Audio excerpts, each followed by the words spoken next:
সবাই কেমন আছিস? আশা করছি সবাই ভালো আছিস। তোদের সবাইকে তোদের প্রিয় চ্যানেল বিজ্ঞান শিক্ষাতে স্বাগতম। আজকে আমি তোদের ক্লাস 8-এর নতুন একটা চ্যাপ্টার নিয়ে আলোচনা করব এবং এই ভিডিওতে আমি পরমাণু ও অণুর ধারণা সম্পর্কিত যে চ্যাপ্টারটা রয়েছে সেই চ্যাপ্টার সম্পর্কে আলোচনা করব এবং সেই চ্যাপ্টারের সঙ্গে কিছু গুরুত্বপূর্ণ প্রশ্ন রয়েছে, সেই প্রশ্নগুলো প্রত্যেকটা কনসেপ্ট হয়ে যাওয়ার পরে আলোচনা করে দেব। যাই হোক, বেশি কথা না বলে আমি এখন শুরু করছি। চ্যাপ্টারের প্রথমেই আছে পরমাণু। পরমাণু জানার আগে আমি একটা ছবি এঁকে নিই, ঠিক আছে? মনে কর এইখানটাতে একটা ব্লক রয়েছে। কিসের ব্লক রয়েছে? মনে কর একটা লোহার ব্লক রয়েছে। লোহাকে কি দিয়ে প্রকাশ করা হয়? Fe দিয়ে প্রকাশ করা হয়, ফিরিয়াম, জানিস তোরা সবাই।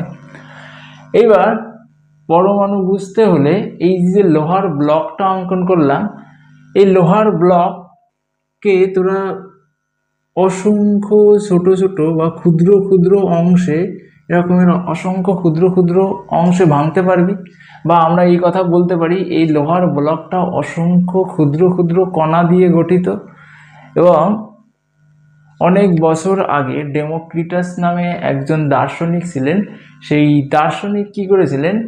দার্শনিক একটা কথা বলেছিলেন, সেটা হলো যেসব মৌল রয়েছে সব মৌলগুলোই কি অসংখ্য ক্ষুদ্র ক্ষুদ্র কণা দিয়ে গঠিত এবং সেই ক্ষুদ্র ক্ষুদ্র কণাকে আর কি করা যায় না, ভাঙতে ভাঙতে এমন একটা সেই ক্ষুদ্র যে কোনো মৌলকে যদি ভাঙতে থাকি তাহলে সেটাকে আর কি করা যায় না, ভাঙতে ভাঙতে এমন একটা ক্ষুদ্রতম কণাতে এসে পৌঁছায়, সেই কণাকে আর ভাঙা যায় না, বা সেই কণাটা হলো অবিভাজ্য। সেই কণাগুলোকে কি বলা হয়? সেই কণাগুলোকেই বলা হয় পরমাণু। সেই কণাগুলোকেই কি বলা হয়? পরমাণু। তাহলে এই যে লোহার যে ব্লকটা আমি আঁকলাম, এই লোহার ব্লকে এরকমের অসংখ্য ক্ষুদ্র ক্ষুদ্র কণা রয়েছে। এই অসংখ্য ক্ষুদ্র ক্ষুদ্র কণাকে কি বলা হবে? প্রত্যেকটা কণাকে কি বলা হবে? এক একটা লোহার পরমাণু বলা হয়। তাহলে এই কণাটা কি হবে? একটা লোহার পরমাণু হবে। এই কণাটা কি হবে? একটা লোহার পরমাণু হবে। মনে কর এই পাশে আর একটা ব্লক রয়েছে, যেই ব্লকটা হলো তামা দিয়ে তৈরি। কি দিয়ে তৈরি? তামা দিয়ে তৈরি। তাহলে এই ব্লকটাও কি হবে? অসংখ্য ক্ষুদ্র ক্ষুদ্র কণা নিয়ে গঠিত হবে এবং যেই কণাগুলোকে কি করা যাবে না, আরও পরবর্তীতে ভাঙা যাবে না, অর্থাৎ অবিভাজ্য। সেই তাহলে এই ব্লকের মধ্যে, এই তামার ব্লকের মধ্যে যেই কণাগুলো রয়েছে, এই কণাগুলো কি হবে? এক একটা তামার পরমাণু হবে। বা এখানে যদি আমি একটা সোনার ব্লক আঁকতাম, অরাম, তাই তো? তাহলে এই সোনার ব্লকটাও কি হতো? অসংখ্য ক্ষুদ্র ক্ষুদ্র কণা দিয়ে গঠিত, যেই কণাগুলোকে ফার্দার বা পরবর্তীতে আর ভাঙা যায় না। তখন এই কণাগুলোকেও তাহলে কিসের কিসের অণু বলা হতো? এই কণাগুলোর যে কোনো কণাগুলোকে একটা কিসের বলা হতো? সোনার বা অরামের পরমাণু বলা হতো, তাই তো? তাহলে এই কথাটা কে বলেছিলেন? বলেছিলেন ডেমোক্রিটাস বলেছিলেন। কিন্তু ডেমোক্রিটাস প্রমাণ করতে পারেননি যে প্রত্যেকটা মৌল কি দিয়ে গঠিত? পরমাণু দিয়ে গঠিত। এই কথাটা ডেমোক্রিটাস প্রমাণ করতে পারেননি। ডেমোক্রিটাস ছাড়াও আরও অনেক দার্শনিক এসেছিলেন, তারাও বলেছিলেন সেম কথাই, মৌল কি অসংখ্য ক্ষুদ্র ক্ষুদ্র অবিভাজ্য কণা দিয়ে গঠিত। সেই কণাগুলোকে কি বলা হয়? পরমাণু বলা হয়। এমনকি আমাদের ইন্ডিয়ান দার্শনিক কনাদ সেম কথাটাই বলেছিলেন। কনাদও বলেছিলেন যে কনাদও বলেছিলেন যে প্রত্যেকটা মৌলই কি অসংখ্য ক্ষুদ্র ক্ষুদ্র কণা দিয়ে গঠিত, যেইগুলোকে কি বলা হয়? পরমাণু বলা হয়। আচ্ছা, যাই হোক, একটা কথা হলো, পরমাণু তো বাংলা শব্দ, ইংরেজিতে বা এটা অ্যাকচুয়ালি গ্রিক শব্দ। গ্রিকে কি বলা হয়? গ্রিকে অ্যাটম বলা হয়। কি বলা হয়? পরমাণুকে অ্যাটম। অ্যাটম শব্দের অর্থ হলো যাকে কি করা যায় না, পুনরায় ভাঙা যায় না। ঠিক আছে? তাহলে পরমাণুকে ইংরেজিতে কি বলা হয়? অ্যাটম। ঠিক আছে? আচ্ছা, এরপরে 1808 সালে কে আসেন? 1808 সালে আসেন ডাল্টন। ডাল্টন এসে, এই যে ডাল্টনের কথা দেখি, ডাল্টনের পরমাণুবাদ, ডাল্টন এসে পরমাণু সম্পর্কিত কিছু কথা বলেন, যেটা ডাল্টনের স্বীকার্য নামে পরিচিত। ঠিক আছে, ডাল্টন এসে কি করেন, পরমাণু সম্পর্কে কিছু কথা বলেন। তাহলে কি কি কথা বলেন, এই কথাগুলো পরীক্ষার জন্য ইম্পর্টেন্ট। প্রথমেই উনি কি বলেন, প্রথমেই উনি বলেন যে প্রত্যেকটা মৌল অবিভাজ্য, খুবই ক্ষুদ্র ক্ষুদ্র অবিভাজ্য কণা দ্বারা গঠিত। তাহলে কি বলেন, প্রথমেই এসেই বলেন যে প্রত্যেকটা মৌলই অবিভাজ্য ক্ষুদ্র ক্ষুদ্র কণা দিয়ে গঠিত। তাহলে সেম কথাটাই ডেমোক্রিটাস কণাদ এই কথা বলেছিলেন। তাহলে প্রথম যে পয়েন্টটা ডাল্টন এসে বললেন, সেটাতে কারোর কোনো অসুবিধা নেই। তারপরে 2 নম্বর পয়েন্টে উনি বললেন যে একই মৌলের পরমাণুগুলোর ভর এবং রাসায়নিক ধর্ম একই রকমের। তার মানে এই যে লোহার যে ব্লকটা আমি এঁকেছি, এই লোহার ব্লকের মধ্যে যে অসংখ্য ক্ষুদ্র ক্ষুদ্র পরমাণু রয়েছে, প্রত্যেকটা পরমাণুর ভর এবং রাসায়নিক ধর্ম একই রকমের। অর্থাৎ আমি যদি এই লোহার ব্লকের এখান থেকে একটা পরমাণু নিই আর এই পাশের থেকে একটা পরমাণু নিই, এই দুটো পরমাণুর কি হবে, ভর এবং রাসায়নিক ধর্ম একই রকমের হবে। যদি এই পরমাণুটার ভর কি হয়, 56 গ্রাম হয়, তাহলে এই পরমাণুটার ভরও কি হতে হবে, 56 গ্রামই হতে হবে। ঠিক আছে, যদি এই পরমাণুটার ভর 56 AMU হয়, তাহলে এই পরমাণুটার ভরও কি হতে হবে, 56 AMU হতে হবে। ক্লিয়ার হয়েছে এখানটাতে? এবং এই পরমাণুটার যা রাসায়নিক ধর্ম হবে, এই পরমাণুটার রাসায়নিক ধর্ম একই হতে হবে, এই কথাটাই উনি বলেছেন। মনে কর তাহলে এই কপারের ক্ষেত্রেও সেম জিনিস হবে। আমি যদি এই কপারের ব্লকের যে কোনো একটা পরমাণু নিই আর এইখানকার যে কোনো একটা পরমাণু নিই, তাহলে এই পরমাণুর যা ওয়েট, যদি এটার 66 গ্রাম হয় এই পরমাণুর ওয়েট, তাহলে এটাও কি হবে, 66 গ্রাম হতে হবে। যদি এটার ওয়েট 66 AMU হয়, তাহলে এটার ওয়েটও কি হতে হবে, 66 AMU হতে হবে। এবং এটার রাসায়নিক ধর্ম যা হবে, এরও রাসায়নিক ধর্ম সেম হবে। শুধু এই ব্লকের ক্ষেত্রে না, পৃথিবীর যে কোনো প্রান্তের লোহার ব্লক যদি তুই নিয়ে আসিস, তাহলে তার যে কোনো একটা পরমাণুর ভর যা হবে এবং রাসায়নিক ধর্ম যা হবে, আমি এখানে যে লোহার ব্লকটা এঁকেছি তার মধ্যে যে পরমাণু রয়েছে তার ভর এবং রাসায়নিক ধর্ম একদম সেম হতে হবে। এই কথাটাই উনি ওনার 2 নম্বর স্বীকার্যে বলেছেন। তোদের বইয়ে সুন্দর করে দেওয়া আছে, একবার দেখে পড়ে নিবি। আচ্ছা, 3 নম্বর স্বীকার্যে কি বলেছেন? 3 নম্বর স্বীকার্যে বলেছেন যে আলাদা আলাদা মৌলের পরমাণুর ভর এবং রাসায়নিক ধর্ম আলাদা আলাদা। মানে কি, এই লোহার যে কোনো একটা পরমাণুর ভর বা রাসায়নিক ধর্ম এবং কপারের যে কোনো একটা পরমাণুর ভর বা রাসায়নিক ধর্ম কখনোই সেম হওয়া সম্ভব না। যদি লোহার কি হয়, যদি লোহার একটা পরমাণুর ভর 56 AMU হয়, তাহলে কপারের পরমাণুর ভর কোনো দিনই বা কখনোই 56 AMU হওয়া সম্ভব নয়। ক্লিয়ার হয়েছে? তাহলে কি বলেছেন, আলাদা আলাদা মৌলের পরমাণুর ভর এবং রাসায়নিক ধর্ম আলাদা আলাদা হয়। তাহলে আমরা এখানটাতে দেখেছি লোহার যে রকমের কি রয়েছে, 56 AMU ছিল এখানটাতে, ঠিক সেরকমেরই কপারের কি দেখতে পেয়েছি, 66 AMU। তাহলে 56 আর 66 দুটো তো আলাদা আলাদা নাম্বার। ঠিক গোল্ডের ক্ষেত্রেও সেম হবে, আরেকটা কি হবে, আরেকটা নাম্বার হবে এর ভর। ঠিক আছে, এবং এর রাসায়নিক ধর্ম যা হবে, এর রাসায়নিক ধর্ম আলাদা হবে, এর রাসায়নিক ধর্ম আলাদা হবে। এই কথাটাই উনি ওনার এই 2 নম্বরে বলেছেন, 3 নম্বরে বলেছেন। আচ্ছা, 4 নম্বর স্বীকার্যে কি বলেছেন? 4 নম্বর স্বীকার্যে বলেছেন যে যখন কি হবে, যখন দুটো আলাদা যখন দুটো আলাদা আলাদা মৌল পরস্পরের সঙ্গে বিক্রিয়ায় অংশগ্রহণ করবে তখন তারা পূর্ণ সংখ্যার সরল অনুপাতে বিক্রিয়ায় অংশগ্রহণ করবে। কি এর এই কথাটার অর্থ কি? মনে কর তোরা জানিস কি কি বলে, কার্বন আর অক্সিজেন বিক্রিয়া করে কার্বন ডাই অক্সাইড উৎপন্ন করে, জানিস তো? তারপরে জল, হাইড্রোজেন আর জল বিক্রিয়া করে কি উৎপন্ন করে, হাইড্রোজেন আর অক্সিজেন বিক্রিয়া করে জল উৎপন্ন করে। তারপরে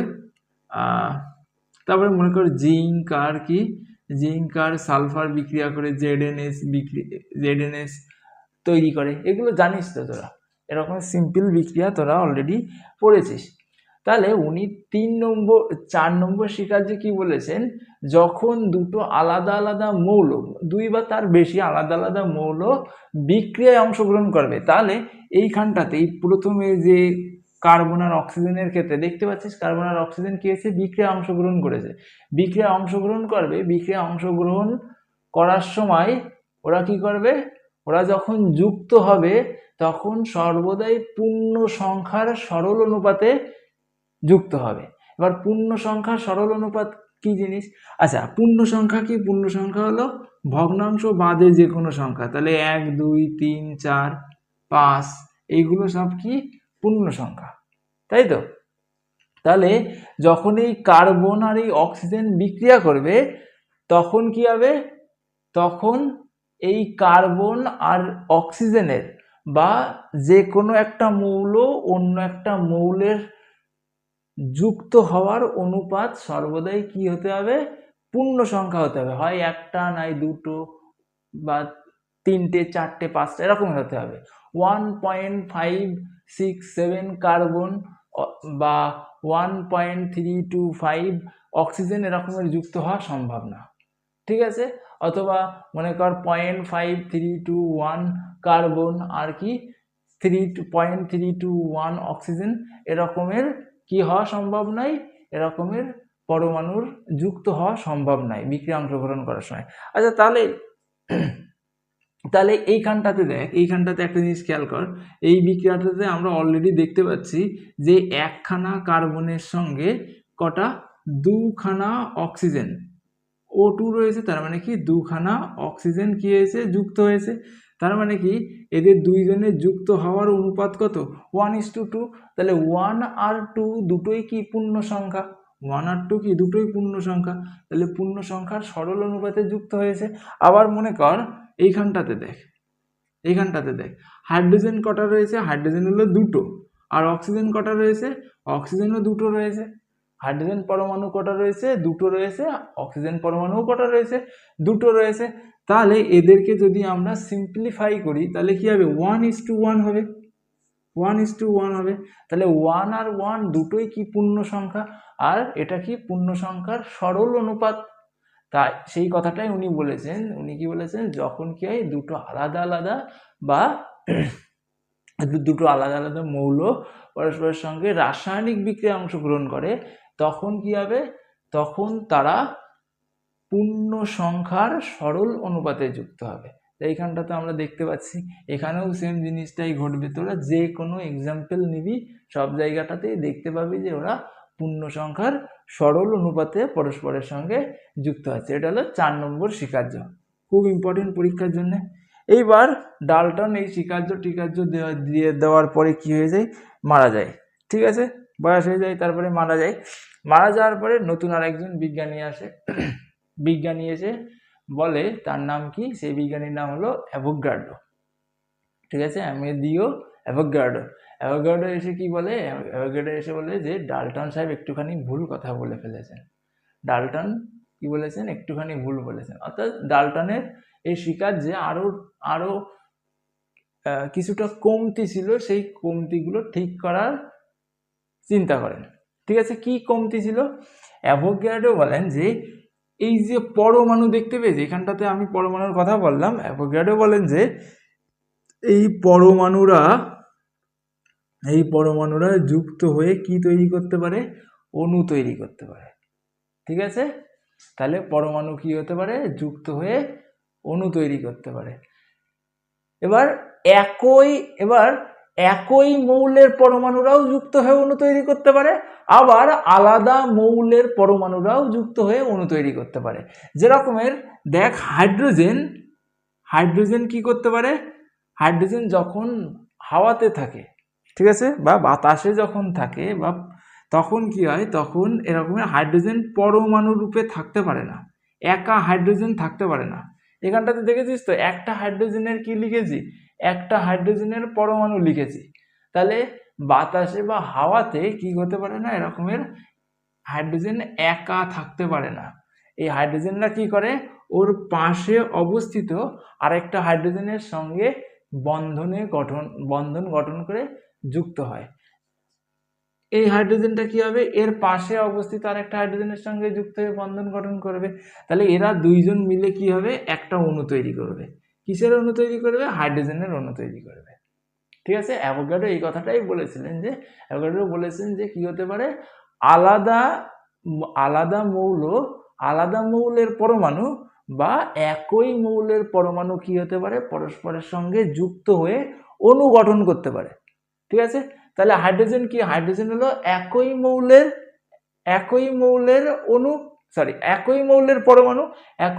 পরমাণু পরস্পরের সঙ্গে যুক্ত হয়ে কি হয়েছে, অণু গঠন করেছে। অক্সিজেনের ক্ষেত্রেও সেরকমের, অক্সিজেন হাওয়াতে এরকমের একা ঘুরে বেড়াতে পারে না, কি হয়, হাওয়াতে অনেক এরকম অক্সিজেনের পরমাণু থাকে, তার মধ্যে কি হয়, দুইজন অক্সিজেন যুক্ত হয়ে গিয়ে কি হয়, একটা অক্সিজেনের অনুরূপে কি করে, অবস্থান করে। ক্লিয়ার হয়েছে? আচ্ছা, তাহলে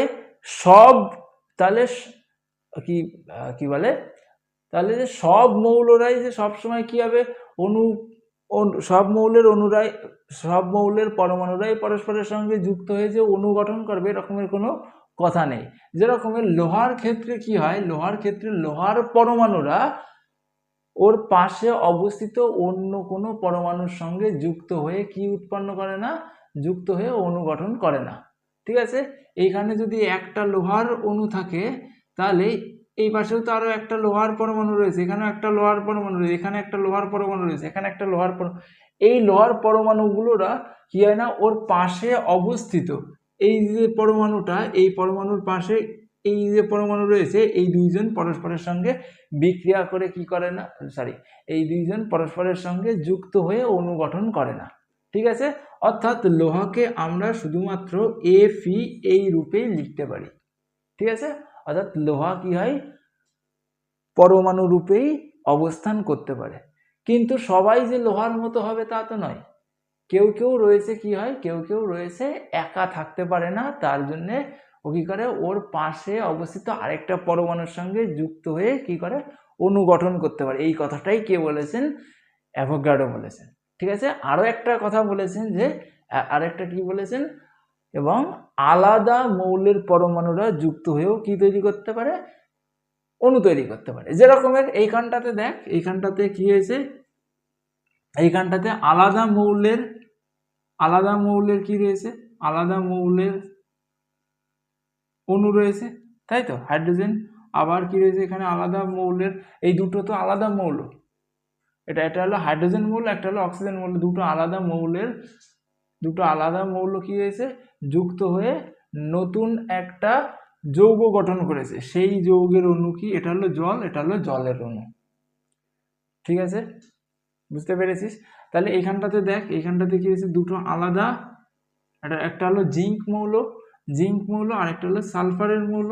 তাহলে দুটো আলাদা আলাদা মৌল পরস্পরের সঙ্গে কি হয়েছে, যুক্ত হয়ে কিসে, ZnS এর একটা কি তৈরি করেছে, ZnS এর অণু তৈরি করেছে। ঠিক আছে, এই কথাটাই বলেছেন অ্যাভোগাড্রো। তাহলে অ্যাভোগাড্রো কি বলেছেন, অ্যাভোগাড্রো বলেছেন যে পরমাণুরা যুক্ত হয়ে কি তৈরি করতে পারে, অণু তৈরি করতে পারে। সেটা একই মৌলের পরমাণু যুক্ত হয়েও অণু তৈরি করতে পারে, বা আলাদা মৌলের পরমাণু বা অণু যুক্ত হয়েও কি তৈরি করতে পারে, অণু তৈরি করতে পারে। ক্লিয়ার হয়েছে আমার কথা? আশা করছি এখানে বুঝতে পেরেছিস? তাহলে তোদের পরীক্ষায় এই প্রশ্নটা আসতে পারে যে কি আসতে পারে, পরীক্ষায় আসতে পারে যে ডাল্টনের একটা কি ত্রুটি কি ছিল বা খামতি কি ছিল ওনার স্বীকার্যতে। তাহলে খামতি কি ছিল, উনি কি বলতে পারেননি, অনুর ধারণা দিয়ে যেতে পারেননি। অনুর ধারণা কে দিয়েছিল, অ্যাভোগাড্রো দিয়েছিল। ক্লিয়ার? আচ্ছা, এইবার পরীক্ষায় যদি আসে অণু বলতে কি বোঝায়, আমরা তো পরমাণু অলরেডি জানি, পরমাণু কি কাকে বলে আমরা তো অলরেডি জানি। এবার যদি পরীক্ষায় আসে অণু কাকে বলে, তাহলে কি লিখবি, তাহলে কি হবে, অণুকে আমরা কি লিখতে পারি, অণু হলো এমন একটা কণা, কিসের, পদার্থের এমন একটা কণা যার মধ্যে কি রয়েছে, ওই মৌলের বা ওই মৌলের সমস্ত, ওই মৌলের বা ওই যৌগের, ওই মৌলের বা ওই যৌগের সমস্ত কি ধর্ম বর্তমান থাকে। ঠিক আছে? তাহলে অণু হলো এমন একটা কণা যার মধ্যে ওই মৌলের বা ওই যৌগের সমস্ত গুণ বা সমস্ত ধর্ম বর্তমান থাকে। সমস্ত গুণ বর্তমান থাকে মানে কি, আমরা যদি জলের একটা অণু নিই, সেই জলের অণুর মধ্যে কি থাকে, জলের যা গুণ থাকবে ওই অণুর মধ্যেও সব গুণই অবস্থান করবে, জলের সব গুণ অবস্থান করবে। ঠিক আছে? অথবা যদি হাইড্রোজেন অণু নিই, তাহলে হাইড্রোজেন পরমাণুর মধ্যে যে গুণগুলো রয়েছে সেম গুণটা হাইড্রোজেন অণুর মধ্যে অবস্থান করবে। এই কথাটাই বলেছেন। ঠিক আছে? এই কথাটা লিখবি, তোদের বইয়ে ডিটেলসে নেই অণু সম্পর্কিত, যেহেতু নেই সেহেতু প্রশ্ন নাও আসতে পারে, যদি আসে তাহলে আমি যে কথাটা বললাম এই কথাটা লিখলেই হবে। আচ্ছা, তাহলে পরমাণুর গঠন, এইবার কি রয়েছে, ডাল্টনের পরমাণুবাদ সম্পর্কে আমরা জেনে গেলাম। এরপরে কি রয়েছে, পরমাণুর গঠন। পরমাণুর গঠন পড়ার আগে আমি একটুখানি বোর্ডটা মুছে দিই। ঠিক আছে? এখানে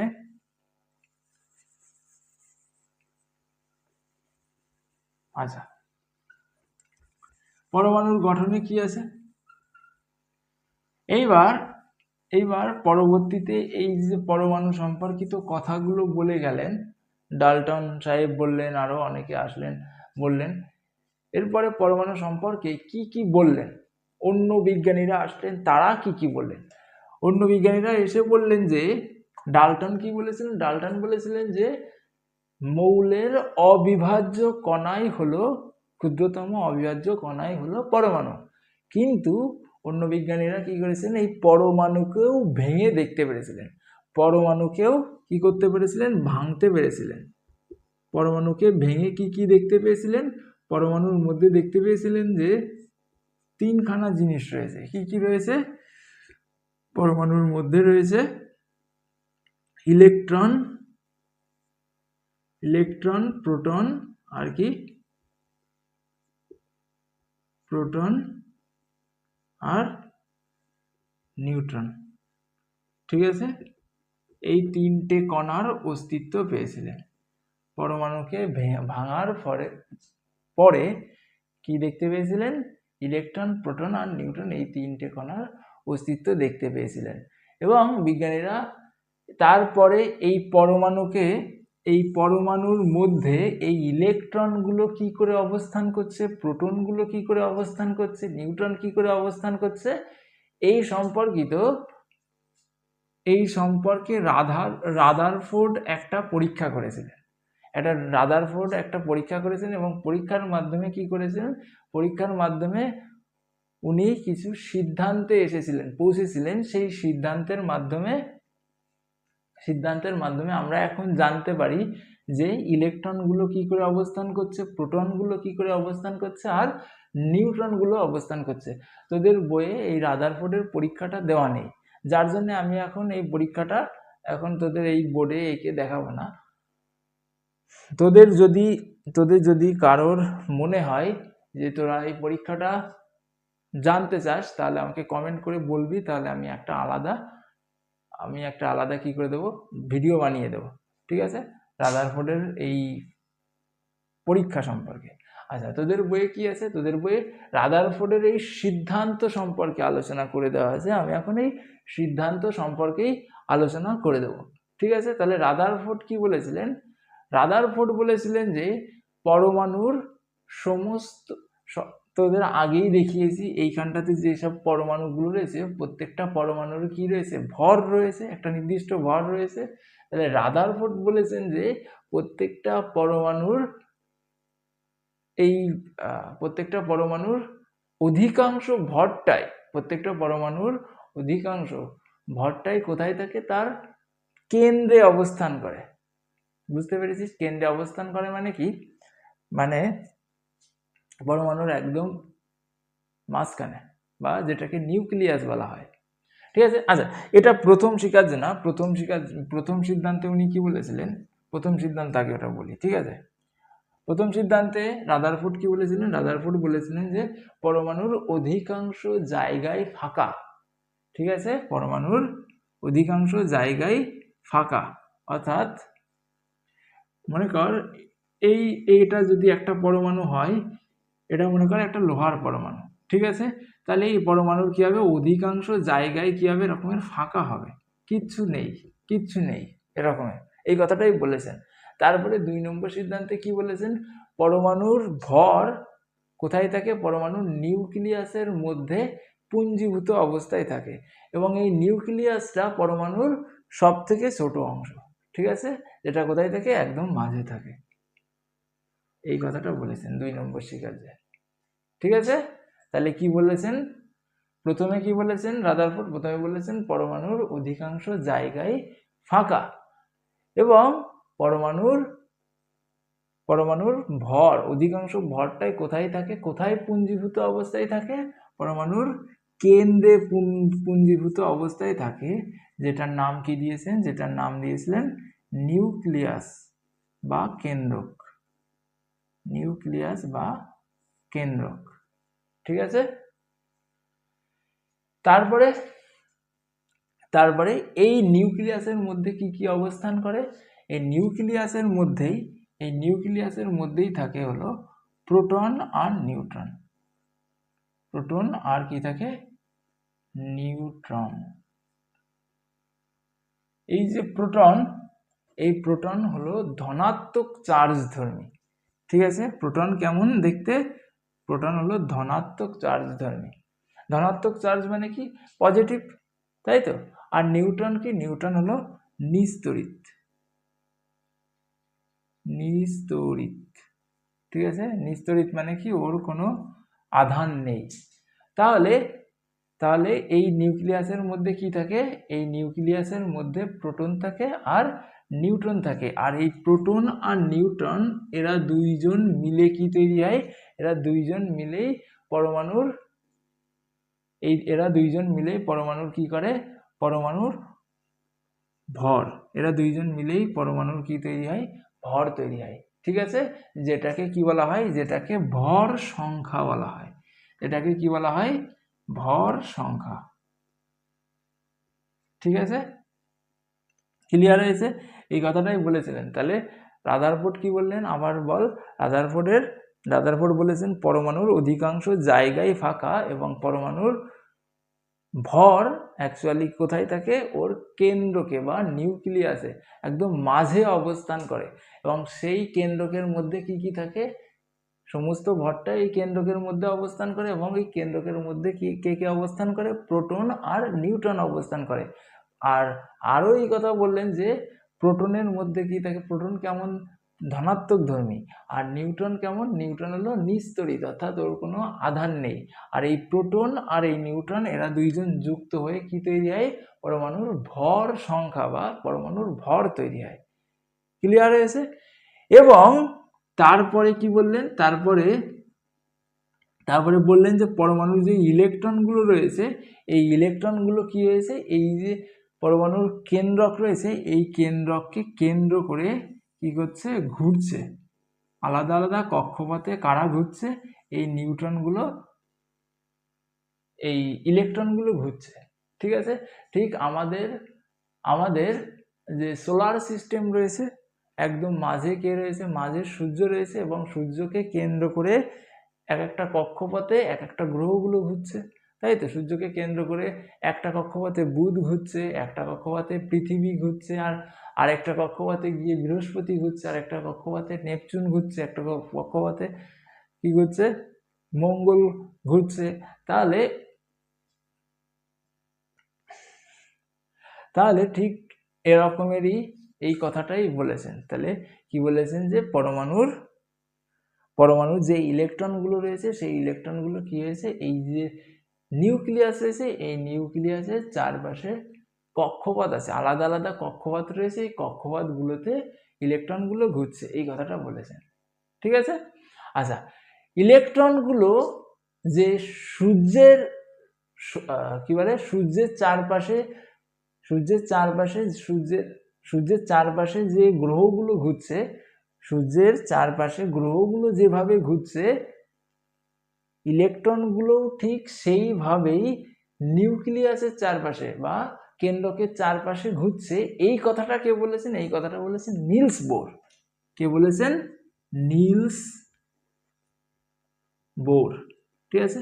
এইখানটাতে তোদের একটুখানি বুঝতে অসুবিধা হতে পারে।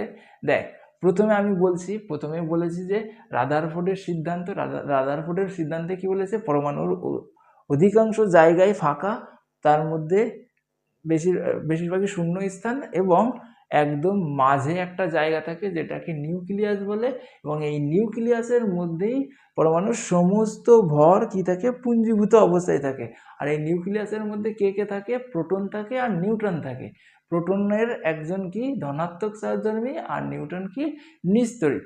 এদের দুইজনকে যুক্ত হয়ে কি তৈরি হয়? ভর তৈরি হয়। কিসের ভর তৈরি হয়? এই পরমাণুর ভর তৈরি হয়। এই পরমাণুর ভরকে ভর সংখ্যা বলে। ঠিক আছে? তারপরে রাদারফোর্ড কি বলেছেন? রাদারফোর্ড এই নিউক্লিয়াসের চারপাশে কারা ঘুরছে, আলাদা নিউক্লিয়াসের চারপাশে কারা ঘুরছে, ইলেকট্রনগুলো ঘুরছে। এই পর্যন্ত রাদারফোর্ডের কথা শেষ। তারপরে কে এসছেন? তারপরে এসছেন নিলস বোর।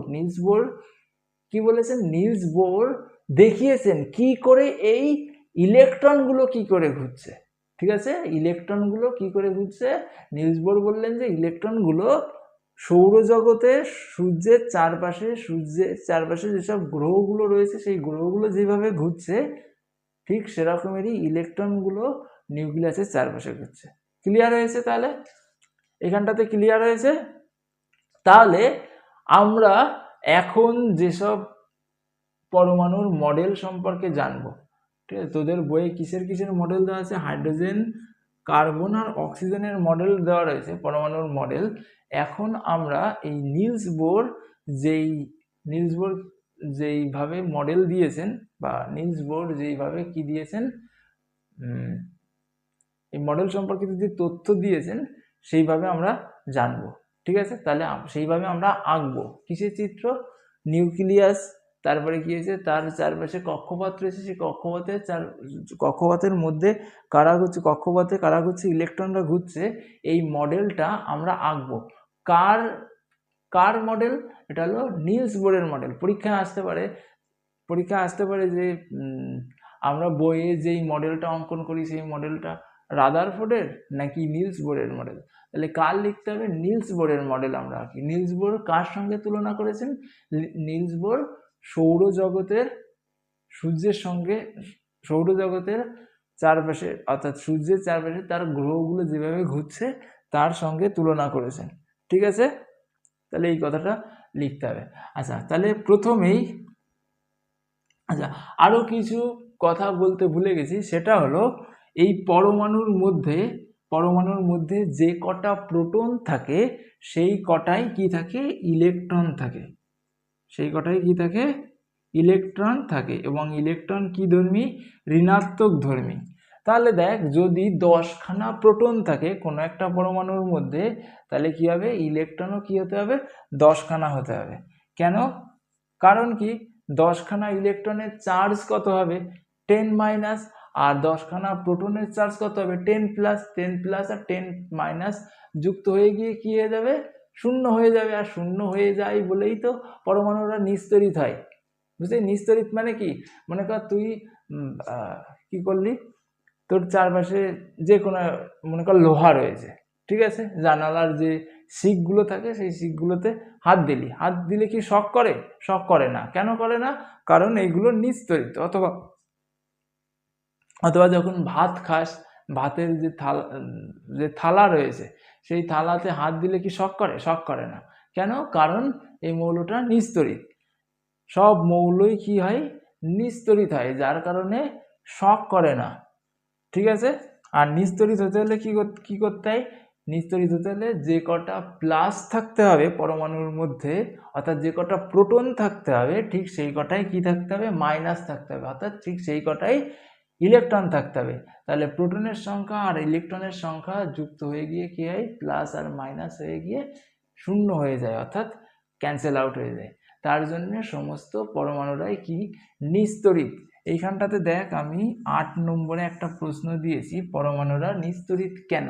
তাহলে পরীক্ষার জন্য খুবই ইম্পর্টেন্ট আসতে পারে। তাহলে কি লিখতে হবে? কারণ কি পরমাণুর মধ্যে যে কটা প্রোটন থাকে ঠিক সেম সংখ্যক বা একই সংখ্যক নিউট্রন থাকে।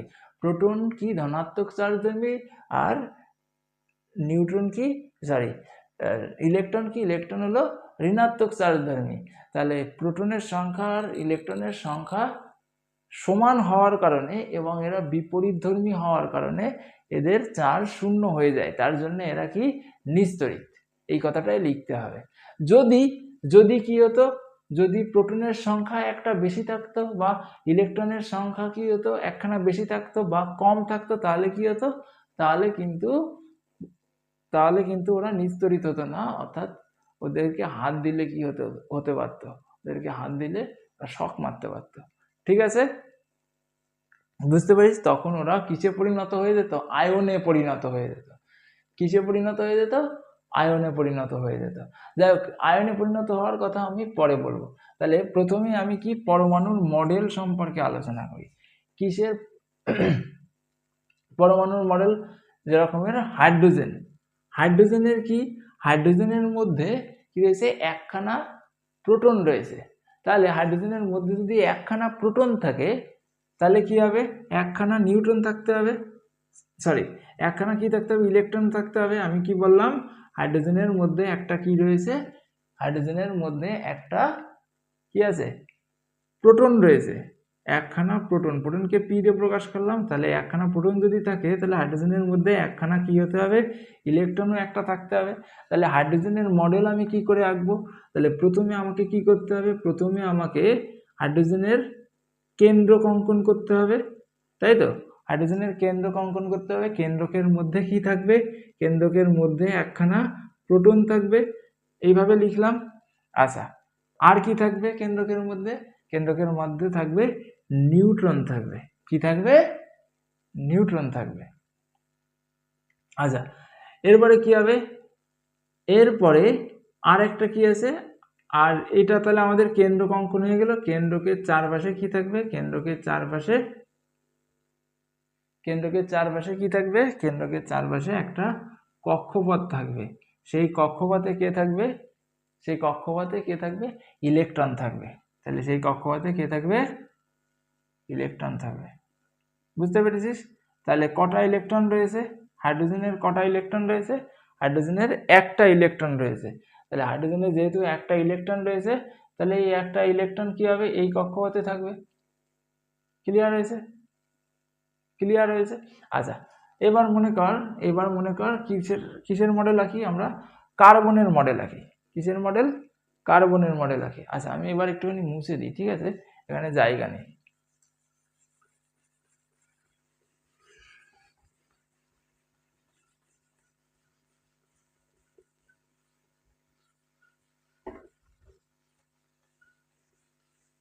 আচ্ছা, এবার মনে কর কার্বনের মডেল আঁকি। তাহলে বিজ্ঞানীরা পরীক্ষা করে দেখেছে যে কার্বনের কটা রয়েছে? কার্বনের মধ্যে 6খানা প্রোটন রয়েছে। তাহলে কার্বনের মধ্যে যদি 6খানা প্রোটন থাকে তাহলে কার্বনের মধ্যে কি থাকবে? 6খানা ইলেকট্রন থাকতে হবে। কার্বনের মধ্যে যদি 6খানা প্রোটন থাকে তাহলে কার্বনের মধ্যে 6খানা কি থাকতে হবে? ইলেকট্রন থাকতে হবে। তাহলে প্রথমে আমরা কি অঙ্কন করব? কার্বনের কেন্দ্রক অঙ্কন করব। কার্বনের কেন্দ্রকের মধ্যে কি থাকবে? 6খানা ছখানা প্রোটন থাকবে, ছখানা প্রোটন থাকবে, আর কি থাকবে, কার্বনের মধ্যে নিউট্রন থাকবে, তাই তো। এবার কটা নিউট্রন থাকবে সেটা একটুখানি পরে বলছি। আচ্ছা, তাহলে এটা হয়ে গেল কেন্দ্রক। কেন্দ্রকের পরে কি থাকবে, কক্ষপথ থাকবে। কেন্দ্রকের পরে কি থাকবে, কক্ষপথ থাকবে। সেই কক্ষপথে কারা থাকবে, ইলেকট্রন থাকবে। তাহলে এইখানে ইলেকট্রন কটা থাকবে, এখানে ইলেকট্রন কটা থাকবে, মোট 6টা ইলেকট্রন থাকবে। তাহলে বিজ্ঞানীরা পরীক্ষা করে দেখেছে যে প্রথম যে কক্ষপথ এটা কি, এটা হলো কেন্দ্রক। কেন্দ্রকের পরে যে কক্ষপথ সেটা হলো প্রথম কক্ষপথ। প্রথম কক্ষপথে কটা ইলেকট্রন থাকতে পারে, 2টো ইলেকট্রন থাকতে পারবে। তারপরে কি হবে, তারপরে হবে 2 নম্বর কক্ষপথ। প্রথম কক্ষপথ হয়ে যাওয়ার পরে কি হবে, 2 নম্বর কক্ষপথ। 2 নম্বর কক্ষপথে কটা ইলেকট্রন থাকতে পারে, সর্বোচ্চ 8খানা ইলেকট্রন থাকতে পারে। এটা বিজ্ঞানীরা দেখেছে পরীক্ষা করে, ঠিক আছে। তাহলে প্রথম কক্ষপথে যেহেতু 2টো হয়ে গেছে, কার্বনের ক্ষেত্রে আর কটা ইলেকট্রনের বাকি রয়েছে, 4টে ইলেকট্রন বাকি রয়েছে। আর দ্বিতীয় কক্ষপথে আমরা কটা জানি, 8খানা থাকতে পারে। তাহলে দ্বিতীয় কক্ষপথে আমার কি 8খানা লাগবে, 8খানা লাগবে না, কটা লাগবে, 4টে লাগবে। তাহলে 1টা 2টো 3টে 4টে। এটা কি হয়ে গেল, কার্বনের, এটা কি হয়ে গেল, কার্বনের পরমাণুর মডেল হয়ে গেল। ক্লিয়ার হয়েছে, কার্বনের পরমাণুর মডেল। আচ্ছা, এইবার বিজ্ঞানীরা কার্বনের পরমাণুর যে ভর, কার্বনের পরমাণুর ভর দেখতে পেয়েছেন যে, ভরকে ওজন করে দেখতে পেয়েছেন যে কত, 12। ঠিক আছে, কত দেখতে পেয়েছেন, 12, যেটাকে কি বলা হয়, ভর সংখ্যা বলা হয়। তাহলে কার্বনের ভর সংখ্যা কত, 12। আর আমরা এইখানটাতে একটু আগেই দেখেছিলাম ভর সংখ্যা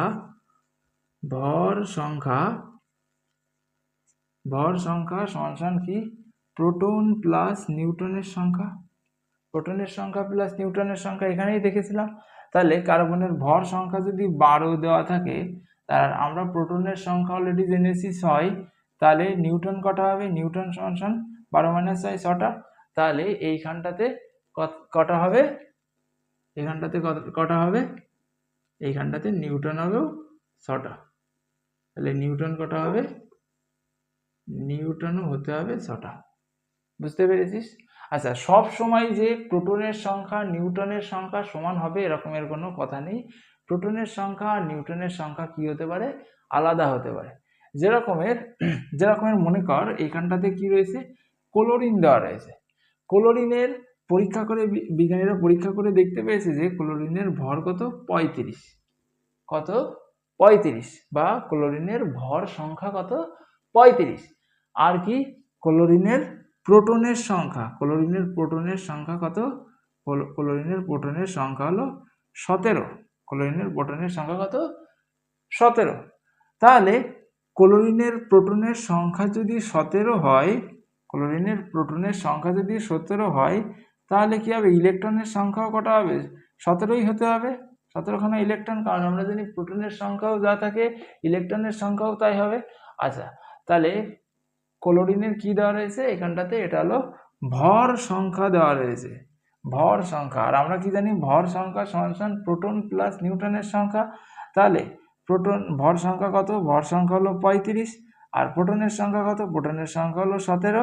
আর নিউট্রনের সংখ্যা কত, নিউট্রনের সংখ্যা আমাদের বের করতে হবে। তাহলে নিউটনের সংখ্যা 35 - 17 কত হয়, 18। তাহলে এই ক্লোরিনের ক্ষেত্রে দেখতে পেলি, ক্লোরিনের ক্ষেত্রে নিউটনের সংখ্যা কত, 18। ঠিক আছে, তাহলে ক্লোরিনের ক্ষেত্রে নিউটনের সংখ্যা কত, 18। আশা করি সবাই এটুকু বুঝতে পেরেছিস।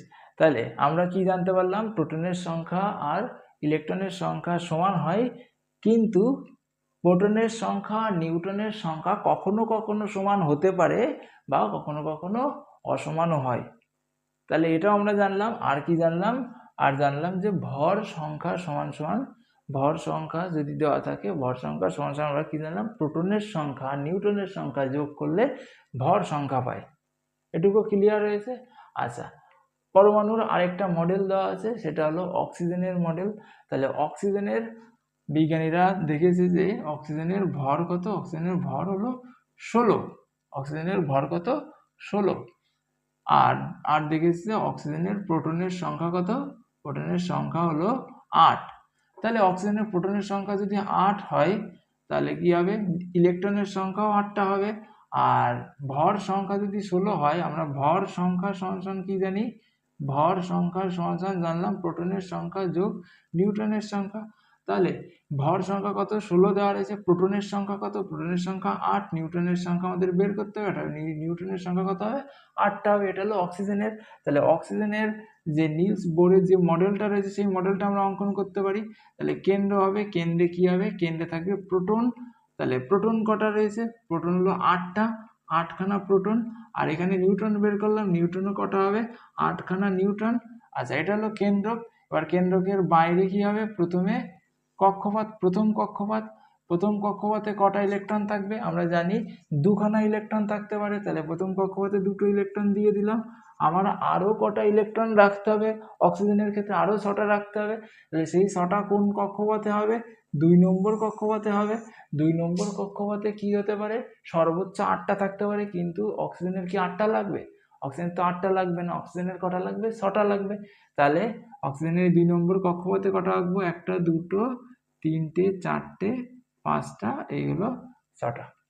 এটা হলো অক্সিজেনের কি, এটা হলো অক্সিজেনের নিলস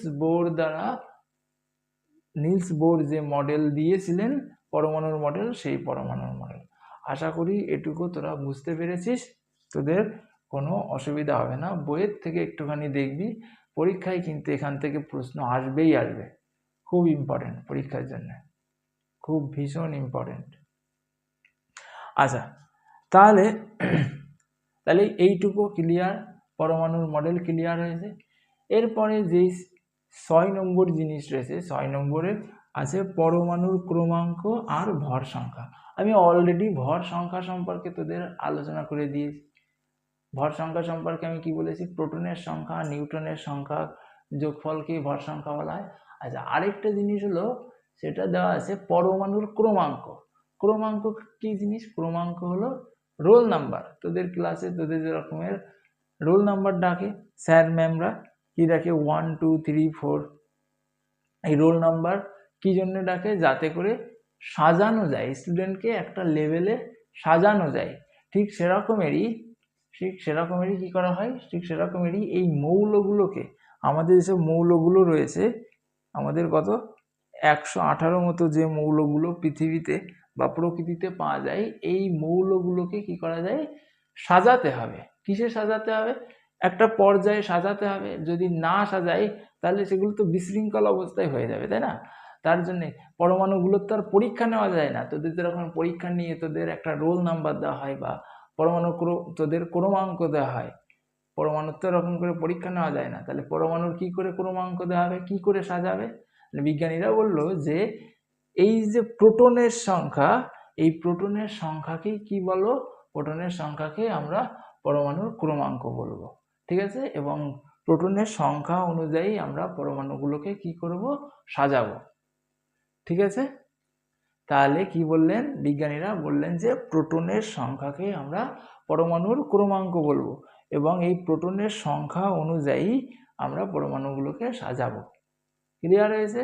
তাহলে পরমাণুর ক্রমাঙ্ক পরীক্ষার জন্য খুবই ইম্পর্টেন্ট। এইবার কোনো পরমাণুর ক্রমাঙ্ক আর ভর সংখ্যাকে লেখার একটা নিয়ম আছে, ঠিক আছে? মনে কর কোনো একটা পরমাণু, ঠিক আছে? আচ্ছা, এইখানটাতে লেখা যাচ্ছে, মনে কর কোনো একটা পরমাণু, এখানটাতে কি রয়েছে, অক্সিজেন দেওয়া রয়েছে। কোনো একটা পরমাণু কি, অক্সিজেন। আমরা এখানটাতে দেখেছি অক্সিজেনের ভর সংখ্যা কত, অক্সিজেনের ভর সংখ্যা 16। তাহলে কোনো পরমাণুর ভর সংখ্যাকে কি করা হয়, ওপরে বাঁ পাশে ওপরে লেখা হয়।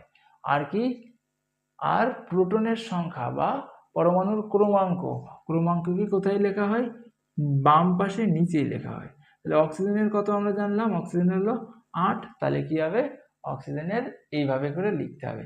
এটা হলো লেখার নিয়ম, ঠিক আছে? তাহলে ওপরে বাঁ পাশে কি থাকে, ভর সংখ্যা থাকে, এবং নিচেই বাঁ পাশে কি থাকে, প্রোটনের সংখ্যা বা পরমাণুর ক্রমাঙ্ক থাকে। এইভাবে করে কি করা হয়, এইভাবে করে পরমাণুর কি করা হয়, পরমাণুকে প্রকাশ করা হয়। যেরকমের তোদের যখন কেউ তোদের স্কুলে কি করা থাকে, তোদের প্রথমে দেওয়া থাকে এরকমের ছবি দেওয়া থাকে, তাই না? এরকমের ছবি দেওয়া থাকে। এবার এই ছবির নিচে গিয়ে তোদের নাম লেখা থাকে, নেম লেখা থাকে, তারপরে কি থাকে, তারপরে রোল লেখা থাকে, ক্লাস লেখা থাকে, তারপরে রোল লেখা থাকে, তাই তো? ক্লাস লেখা থাকে, তারপরে রোল লেখা থাকে। এরকমের একটা নিয়মে কি করা হয়, সাজানো হয়, তাই তো? এরকম একটা নিয়মে সাজানো হয়। ঠিক সেরকমেরই পরমাণুগুলোরও কি করা হয়, পরমাণুগুলোকেও এরকম একটা নিয়মে সাজানো হয়। নাকি আগে রোল লেখা থাকে, তারপরে নাম লেখা থাকে, তারপরে ক্লাস লেখা থাকে, এরকমের লেখা উল্টো পাল্টা থাকে না, একটা নিয়মে সাজানো হয়। যদি কেউ উল্টো পাল্টা করে লেখে সেটা আলাদা, কিন্তু কি আছে, লেখার নিয়ম আছে। প্রথমে নাম, তারপরে কোন ক্লাসে পড়িস, তারপরে রোলগত এইভাবে লেখা থাকে। ঠিক সেরকমেরই পরমাণুগুলোকেও এইভাবে সাজানোর নিয়ম আছে। প্রথমে ওপরে কি থাকে, ওপরে বাঁ পাশে পরমাণুর ভর সংখ্যা, তারপরে ওপরে নিচেই বাঁ পাশে কি লেখা থাকে, পরমাণুর ক্রমাঙ্ক লেখা থাকে। তাহলে মনে কর এরকমের দেওয়া থাকলো ক্লোরিনের ভর সংখ্যা দেওয়া রয়েছে 35, আর ক্লোরিনের পরমাণুর ক্রমাঙ্ক দেওয়া আছে কত, 17। তাহলে এই ক্লোরিনকে কি করে লেখা যাবে, এটা নিজেরা করার পরে তারপরে বোর্ড দেখবি। তাহলে কি করে লেখা যাবে, তাহলে প্রথমে ক্লোরিন লিখবো, তাহলে ভর সংখ্যাকে আমরা কোথায় লিখবো, ওপরে বাঁ পাশে লিখবো, আর পরমাণুর ক্রমাঙ্কে কোথায় লিখবো, নিচেই ডান পাশে লিখবো। এভাবে করে লিখবো, তাই তো? আচ্ছা, যদি এরকমের থাকে, মনে কর একটা মৌল দেওয়া রয়েছে, মনে কর একটা মৌল কি দেওয়া রয়েছে, এক্স দেওয়া রয়েছে, একটা মৌল কি দেওয়া রয়েছে, এক্স দেওয়া রয়েছে। এই মৌলটার ভর সংখ্যা দেওয়া রয়েছে, এ, আর কি, ভর সংখ্যা দেওয়া রয়েছে এ, আর পরমাণুর ক্রমাঙ্ক দেওয়া রয়েছে জেড। তাহলে এটাকে কি করে লিখবি, এটাকে কি করে লিখবি, নিজেরা লেখ, আগে খাতায় নিজেরা লেখ, তারপরে বোর্ড দেখবি। তাহলে ভর সংখ্যা কি রয়েছে, ভর সংখ্যা এ, তাহলে ওপরে বাঁ পাশে কি লিখতে হবে, এ লিখতে হবে, পরমাণুর ক্রমাঙ্ক কি রয়েছে জেড, তাহলে নিচেই ডান পাশে লিখতে হবে। এইভাবে করে আমরা কি করতে পারি, পরমাণুকে প্রকাশ করতে পারি। এইভাবে করে আমরা যে কোনো পরমাণুকে প্রকাশ করতে পারি। আশা করি তোরা এইখানটাতে বুঝতে পেরেছিস, তোদের কোনো অসুবিধা নেই। অসুবিধা না থাকলে আমি কি করে দিচ্ছি, মুছে দিচ্ছি। যদি অসুবিধা থাকে তাহলে কি করবি, কমেন্টে জানাবি। কমেন্টে জানালে আমি যেখানে অসুবিধা থাকবে সেখানে আবার সলভ করে দেওয়ার চেষ্টা করব। ঠিক আছে, মুছে দিচ্ছি। আচ্ছা,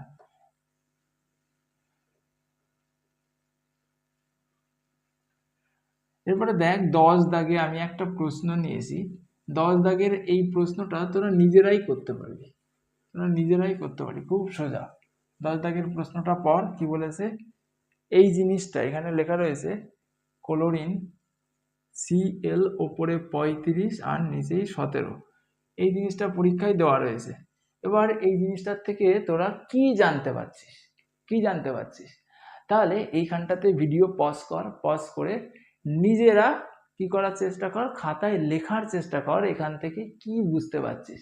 এবার পজ করা হয়ে গেলে ভিডিওতে ব্যাক আই, এসে আমি বলছি কি বুঝতে পারছি আমরা। তাহলে ওপরে ডান পাশে কি দেওয়া রয়েছে, 35 দেওয়া রয়েছে। এর থেকে আমরা বলতে পারি এর ভর সংখ্যা কত, ভর সংখ্যা হলো 35।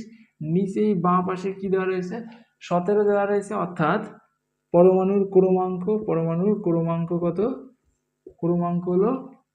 ক্রমাঙ্ক কত, 17।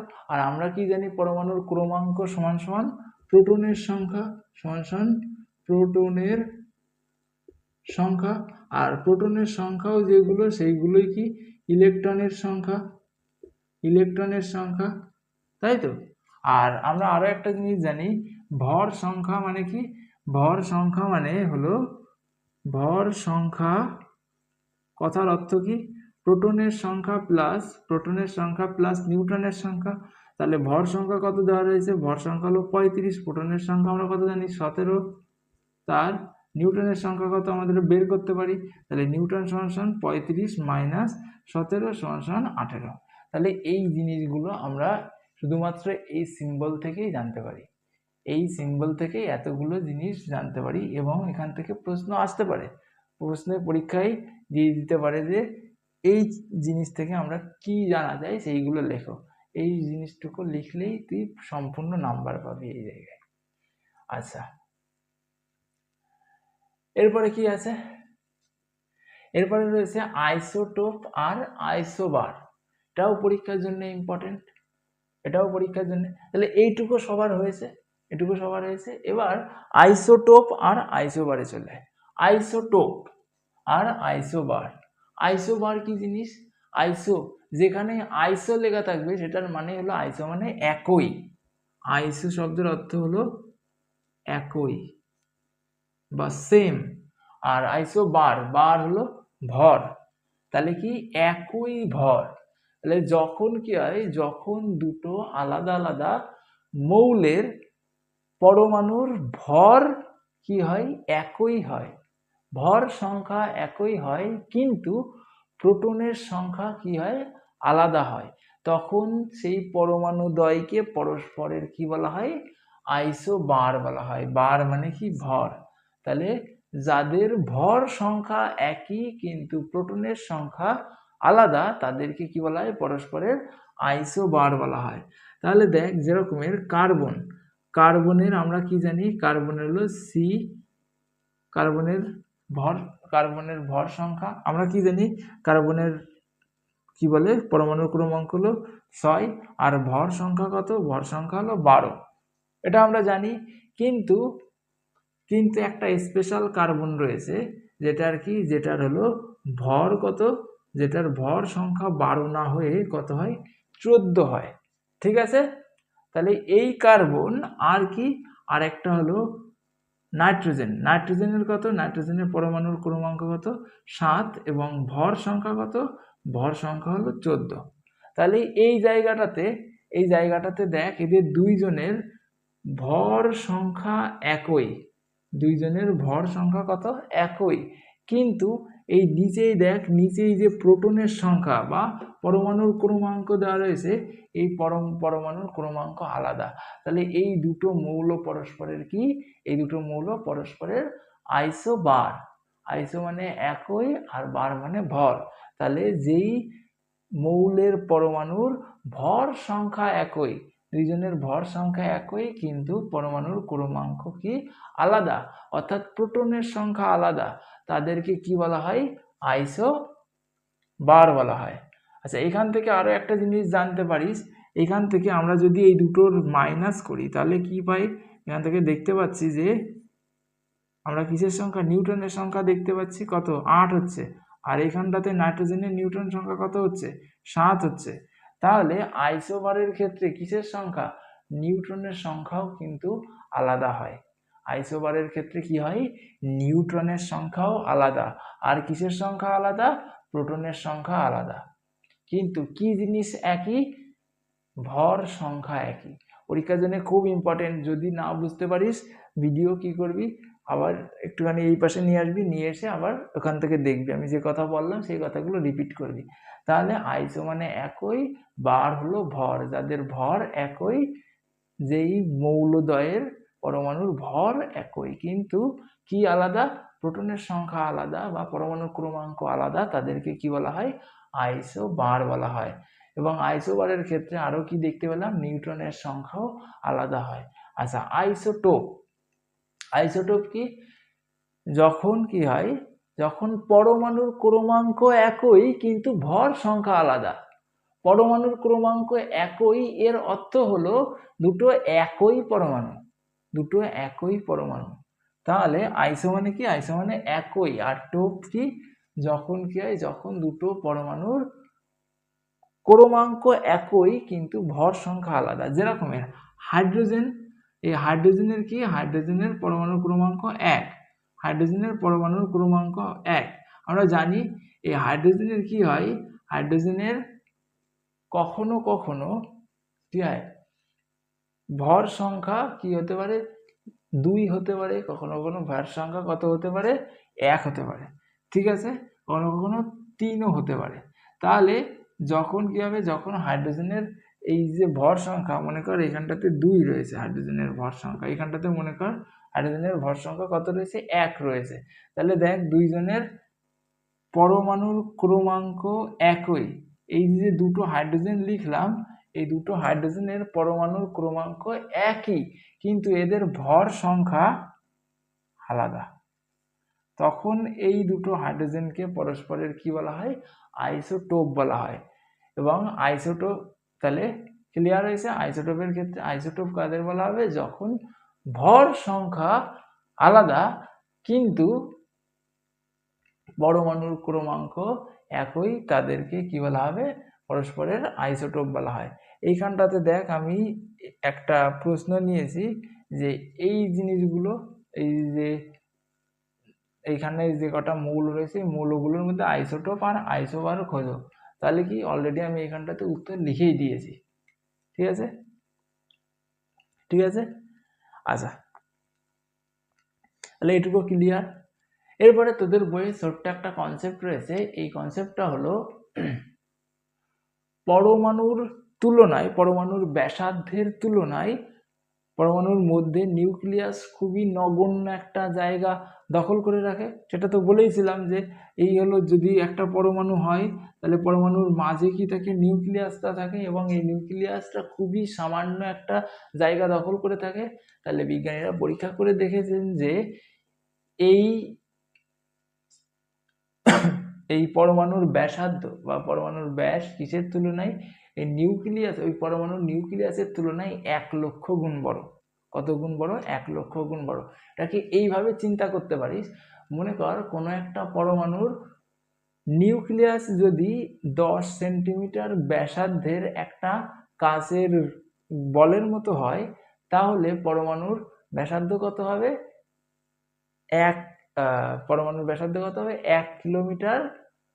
1 কিলোমিটার ব্যাসার্ধ বিশিষ্ট একটা যদি গোলক নেওয়া হয় তার সমান হবে, বা 1 কিলোমিটার ব্যাসার্ধ বিশিষ্ট একটা যদি ফুটবল নেওয়া হয়, সেই ফুটবলের মধ্যে যদি 10 সেন্টিমিটার, 1 কিলোমিটার ব্যাসার্ধে যদি একটা ফুটবল নিস, সেই ফুটবলের মধ্যে যদি 10 সেন্টিমিটার ব্যাসার্ধের একটা কি নিস, 10 সেন্টিমিটার ব্যাসার্ধের একটা কাচের বল নিস, তাহলে সেটা কি হবে, সেটা হবে নিউক্লিয়াস, ওই ফুটবলটা নিউক্লিয়াস হবে। তাহলে পরমাণুর, তার মানে বুঝতেই পারছিস পরমাণুর বেশিরভাগ জায়গাটাই কি হয়, বেশিরভাগ জায়গাটাই ফাঁকা, আর একদম মাঝখানে থাকে, তার জন্য বাকি যে জায়গাগুলো, সেই জায়গাগুলো ফাঁকা। তাহলে আশা করছি তোরা এইখানে পুরোটাই বুঝতে পেরেছিস। তোদের যদি কোনো অসুবিধা হয় তাহলে আমাকে কমেন্ট করে জানাবি, তাহলে আমি নতুন আবার ভিডিও বানিয়ে বা তোদের প্রবলেম সলভ করে দেওয়ার চেষ্টা করব। তোদের সবাইকে ধন্যবাদ এই পর্যন্ত দেখার জন্য। All the best.